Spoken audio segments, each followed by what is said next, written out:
हमने शहर को दी एक नई पहचान, हम हैं सिंघानिया बिल्डकॉन।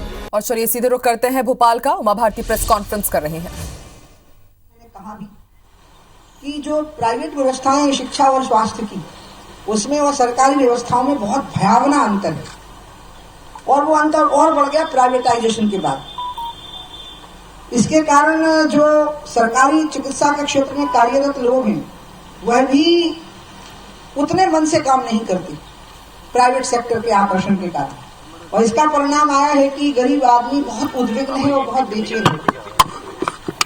दूसरा मेरा ये मानना है, इसके साथ मैं अपनी बात खत्म, कि गरीबी के मापदंड बदल गए हैं। मैं गरीब शब्द बोलना वैसे अच्छा नहीं लगता मुझे, लेकिन निकल जाता है मेरे मुंह से।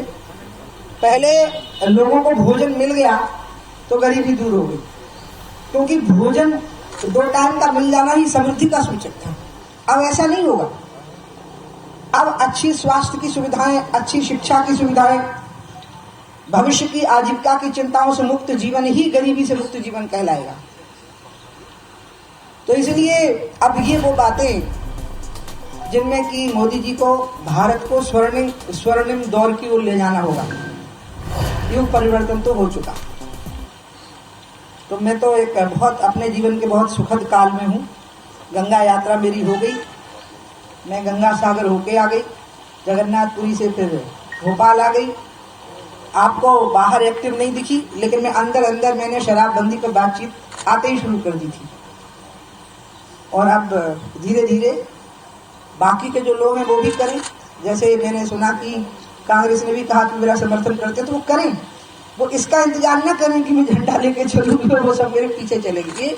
इसको सामाजिक अभियान में मत लेना है, इसको राजनीतिक अभियान में नहीं लेना है। जिसको लगता है कि ये नहीं होना चाहिए, वो जहां अपनी शक्ति से जितना इसका विरोध कर सकता है वो करे। वो इस व्यवस्था में जितना अपनी शक्ति से परिवर्तन ला सकता है वो लाए। एक आस्था है हमारी कि समाज दुर्व्यसनों से मुक्त हो, क्योंकि इन दुर्व्यसनों का शिकार गरीब आदमी ही होता है, चाहे नशा हो चाहे शराब हो। तो अब इन्हीं शब्दों के साथ मैं अपनी बात खत्म करती हूँ। होली आने वाली है, तो उसकी मैं आप सभी लोगों को बहुत बहुत शुभकामनाएं। आप खूब पूछिए, अरे खूब पूछिए। शिवराज जी से कल आपकी जब बात हुई तो क्या किस तरीके से चर्चा उनकी रही कि अभियान में कैसे शामिल होंगे? आप जहाँ जाएंगे वो आपके साथ में जाएंगे, या कोई लिस्ट आपने बनाई हो कि यहाँ पर प्रतिबंध लगना चाहिए, जैसा आप बता रही हैं? अब इसके 2 हिस्से करते हैं। कुछ सवाल आपको शिवराज जी से ही पूछना है। ये वाला कि उमा जी अभियान करेंगी तो फिर उसमें आप शामिल होंगे कि नहीं, इसका उत्तर मैं नहीं दे पाऊंगी। चर्चा हुई ना दीदी? हाँ, तो मैंने तो उनसे प्रश्न नहीं किया। देखिए पहले, अच्छा अब आप बताइए। पहले कई राजनीतिक दल अपने संविधान में लिखते थे कि यदि शराब का सेवन करते तो ये मेंबर नहीं रहेंगे। क्या आप इस बात पर भी जोर देंगे कि सारे राजनीतिक दलों को ये लिख देना चाहिए अपने संविधान में और उसका पालन भी करना चाहिए? आपका तो ये सवाल से ज्यादा सुझाव है, आपने मार्गदर्शन किया है मेरा। मैंने आपसे कहा है कि इसको आप फॉलो करेंगे।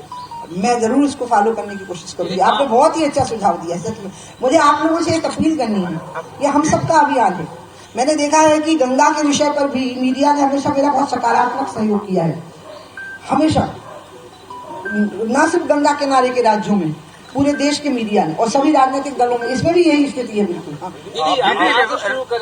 रेवासी क्षेत्र में शराब की दुकानें हैं, इससे आप लोग को क्या होता है, आप कोने में होते तो ये नहीं दिखता ना। पहले मैं हर एक का उत्तर दूंगी ना। ये पहले कहाँ से आप कहाँ से शुरू करने जा रही हैं? हम तो कर भी दिए। करावली के दुर्गा जी के मंदिर में हम गए, उनको प्रणाम किया और गंगा की शराब की दुकान के सामने हम खड़े हो गए, और लोगों ने मुझे घेर लिया, और सब भाजपा के कार्यकर्ता थे। उन्होंने कहा कि इसको हटाइए और पूरे मध्य प्रदेश से बंद करवाइए। मेरा सवाल था रेवासी क्षेत्रों में शराब की दुकानें हैं, शराब की दुकानें जिससे लोगों को कई दिक्कतें होती है, विशेषकर युवतियों को आने जाने में लोग छिटाकसी करते हैं। इस दिशा में कोई कदम उठाएंगे क्या? शराब की जो नीति है उसमें स्पष्ट है कि जहां लोगों को आपत्ति है वहां नहीं होनी चाहिए। शराब की नीति में यह भी है कि जैसे सिगरेट का आता है तो उसके साथ बगल में तुरंत विज्ञापन आ जाता है कि सिगरेट पीना स्वास्थ्य के लिए घातक है, तो होर्डिंग भी शराब की दुकान के पास होना चाहिए कि शराब पीने से आपके ये नुकसान होंगे। अब ये सारी बातें हैं, इन बातों को मैं आगे बढ़ाऊंगी, इन्हीं बातों को। दीदी, एक तरफ तो आप शराबबंदी और इसको लेकर अभियान चला रहे हैं, लेकिन अप्रैल से जो नई नीति आ रही है